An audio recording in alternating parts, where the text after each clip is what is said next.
Hai, selamat pagi anak-anak. Selamat bertemu kembali di video pembelajaran. Kali ini Bapak akan menyampaikan materi tentang tema 1.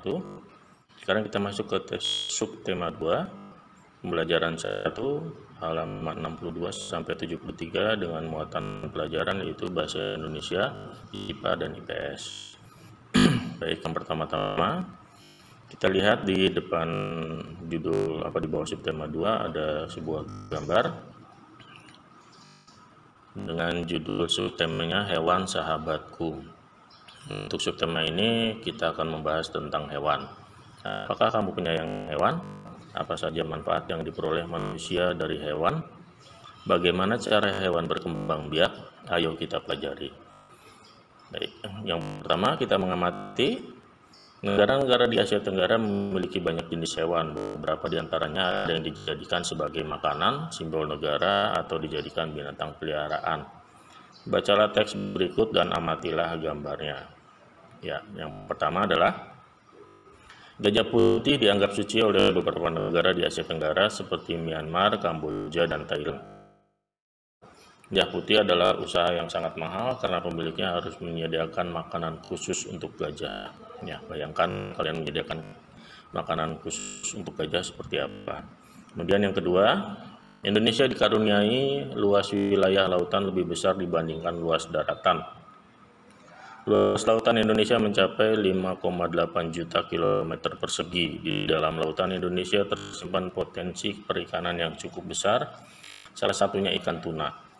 Ikan tuna adalah salah satu ikan yang paling banyak dicari negara lain seperti Jepang, Amerika Serikat, dan Uni Eropa. Dan berikutnya, tahukah kalian burung yang hidup di negara tetangga kita? Ya, namanya burung takurdahan, hidup di Malaysia, seperti itu ya gambarnya. Hewan ini termasuk hewan yang dilindungi negara. Nah, hewan-hewan di atas merupakan sebagian dari hewan yang hidup di Asia Tenggara. Bisakah kamu menemukan hewan lainnya? Catatlah temuanmu pada tempat yang telah disediakan. Nah, seperti ini ya, Bapak sudah memberikan contoh. Beberapa hewan yang hidup di Asia Tenggara antara lain gajah, harimau, badak, buaya, elang, singa, komodo, kerbau, lembu, ular, rusa, dan masih banyak yang lainnya.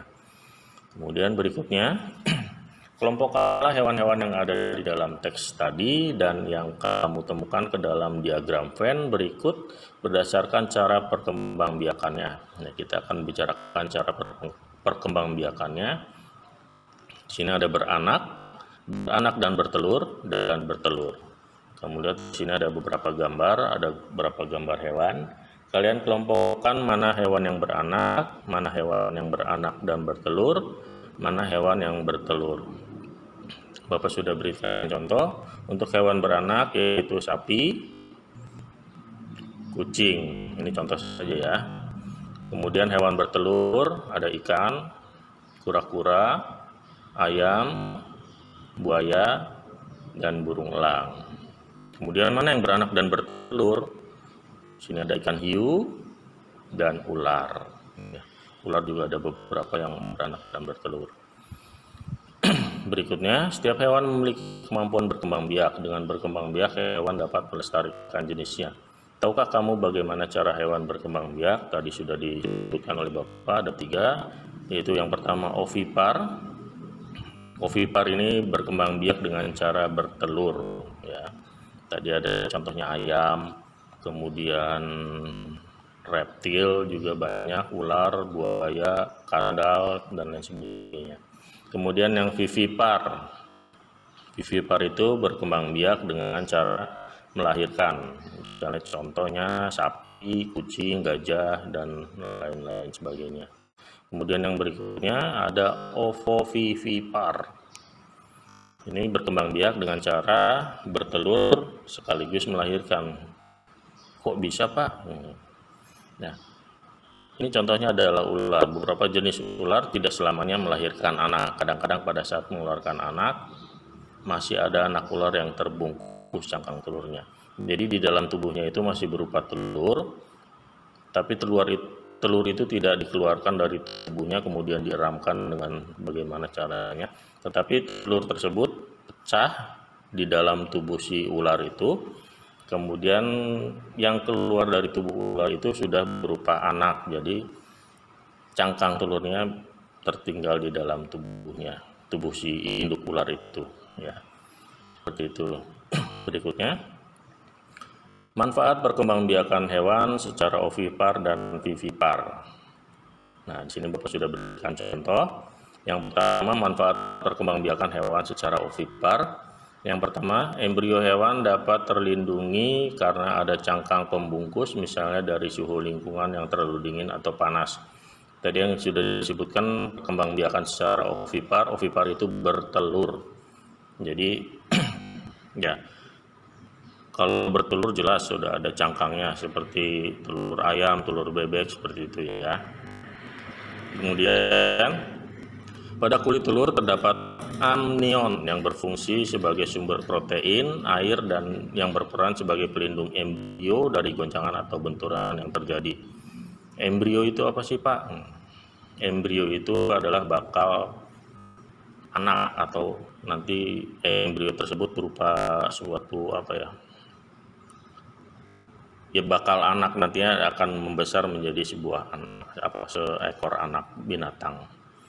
Kemudian di dalam kuning telur dilengkapi dengan cadangan makanan bagi embrio. Nah, setiap telur kan masih ada cairan yang putih dan cairan yang kuning ya, kuning telur, seperti itu. Telur dapat ditempatkan di sarang yang telah dibangun oleh induk. Nah, seperti ayam, bebek, seperti itu kan, ada sarangnya. Kemudian burung, nah sini contohnya seperti telur penyu yang diletakkan di lubang pasir dan kemudian ditutup. Nah, untuk manfaat perkembangbiakan hewan secara vivipar, dapat membawa embrio yang berkembang di dalam tubuhnya sehingga serangga dan predator bisa dihindari. Jadi untuk vivipar itu yang melahirkan, jadi si embrio itu berkembang dalam tubuh induknya. Kemudian kebutuhan makanan saat embrio berkembang dapat terjamin oleh induknya. Ya, seperti itu ya contohnya. Bisa kalian cari contoh-contoh yang lainnya di sumber-sumber yang lainnya juga. Ya, kita membaca di sini, kondisi geografis Asia Tenggara membantu penduduknya memanfaatkan hewan dalam kehidupan sehari-hari. Ikan banyak dijual dan dikonsumsi, hewan ternak banyak dijual dalam negeri, bahkan sampai ada yang mengekspornya. Ya. Sekarang kita akan mempelajari tentang kegiatan ekonomi di Asia Tenggara terkait kondisi geografisnya.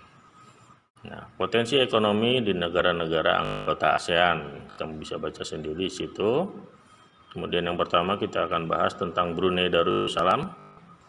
Negara ini terkenal dengan kekuatan sumber daya alam berupa minyak bumi dan gas alam. Nah, itu sebagai kekuatan sumber daya alamnya seperti itu. Kemudian yang berikutnya, Filipina merupakan sebuah negara kepulauan yang mata pencarian sebagian besar penduduknya adalah bidang pertanian. Nah, beberapa produk unggulan hasil pertaniannya yaitu nanas, padi, kelapa, dan gula. Kemudian berikutnya Indonesia. Sini banyak juga, negara kita juga sumber daya alamnya sangat kaya. Sini disebutkan kita sudah mengekspor minyak dan gas bumi, kemudian tekstil, produk-produk dari kayu, kemudian pertambangan juga. Nah, keindahan alam Indonesia merupakan daya tarik dan sumber devisa negara dari sektor wisata. Berikutnya Kamboja. Mengalir Sungai Mekong. Daerah Sungai Mekong merupakan daerah yang subur. Mata pencarian penduduk Kamboja adalah pertanian. Hasilnya yaitu padi dan kapas. Sama seperti Kamboja, kegiatan pertanian banyak dilakukan di sepanjang aliran Sungai Mekong. Sebagian besar hasil pertanian dinikmati oleh masyarakat Laos. Kemudian Malaysia. Di sini juga Malaysia banyak mata pencariannya di bidang pertanian, pertambangan, dan perdagangan internasional merupakan salah satu kegiatan ekonomi Malaysia yang mengalami pertumbuhan cepat. Kamu bisa baca sendiri. Kemudian Myanmar Sini juga ada pertanian, perkebunan, pertambangan. Nah, di sini juga jadi garis besar Myanmar merupakan salah satu negara penghasil padi terbesar di Asia Tenggara. Nah, terakhir Singapura. Nah, letak kawasan Singapura ini sangat strategis dan menjadi negara transit teramai di Asia. Nah, seperti itu. Yang kemudian ya Thailand. Nah, di sini pertanian sumber ekonominya dari pertanian dan padi merupakan hasil pertanian terbesar dari negara ini. Selain itu juga pariwisata juga menjadi sumber atau kegiatan ekonomi yang bagus di negara ini. Kemudian Vietnam, pariwisata dan turisme merupakan pendukung perkembangan ekonomi. Kemudian di perhotelan, restoran, juga transportasi, ya begitu. Nah, lingkungan yang sehat menjadikan badan sehat dan kuat. Jangan rusak badanmu dengan narkoba. Tuh, ingat siapa nih namanya? Edo ya. Nah, kemudian berikutnya di pelajaran sebelumnya kamu sudah memilih 2 negara ASEAN dan membandingkannya dalam hal kehidupan sosial budaya. Nah, untuk sekarang kita akan disajikan juga diagram Venn, tapi membandingkan kehidupan ekonominya. Nah, seperti itu ya. Bapak sudah memberikan contoh nomor 1 negara Indonesia dan negara Malaysia. Nah, di situ sudah ada. Yang Indonesia adalah sumber daya alam melimpah dan sektor pariwisata. Kemudian Malaysia, perdagangan internasional. Apa yang sama dari kedua negara ini menurut kehidupan ekonominya? Ya, itu dia: perindustrian, pertanian, tekstil, pertambangan, ekspor minyak dan gas bumi. Seperti itu contohnya ya. Kalian bisa cari contoh-contoh yang lain. Nah, sekarang kita menulis. Kamu akan mendengarkan gurumu membaca teks laporan dan mencatat fakta-faktanya. Ada di buku kalian ya. Nah, setelah Bapak akan membacakan, kalian gunakan diagram berikut untuk mencatat hidup kok yang kamu temukan. Nah, sini ada bacaannya. Bacanya pendek. Bebek. Bebek adalah unggas yang hidup di darat tetapi menyukai perairan. Penduduk Indonesia banyak memanfaatkan daging dan telur bebek untuk kebutuhan sehari-hari. Bulu bebek tidak pernah basah meskipun ia berenang dan menyelam. Hal itu karena bulunya memiliki kelenjar minyak. Lapisan minyak berguna untuk membuat suhu tubuh bebek tetap hangat di malam hari.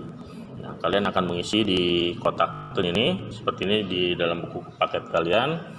Sini Bapak sudah memberikan contohnya untuk paragraf 1. Bebek adalah unggas yang hidup di darat tetapi menyukai perairan. Penduduk Indonesia banyak memanfaatkan daging dan telur bebek untuk kebutuhan sehari-hari. Kemudian paragraf 2. Ini paragraf 1 berarti salah cetak dia. Paragraf 2 harusnya. Bulu bebek tidak pernah basah meskipun dia berenang dan menyelam. Hal itu karena bulunya memiliki kelenjar minyak. Lapisan minyak berguna untuk membuat suhu tubuh bebek tetap hangat di malam hari. Seperti itu ya. Nah, untuk akhirnya untuk materi ini sudah sampai di sini ya. Ini ada si Edo ngomong ya, semoga materi ini bermanfaat bagi kalian dan Bapak ucapkan terima kasih. Bye bye.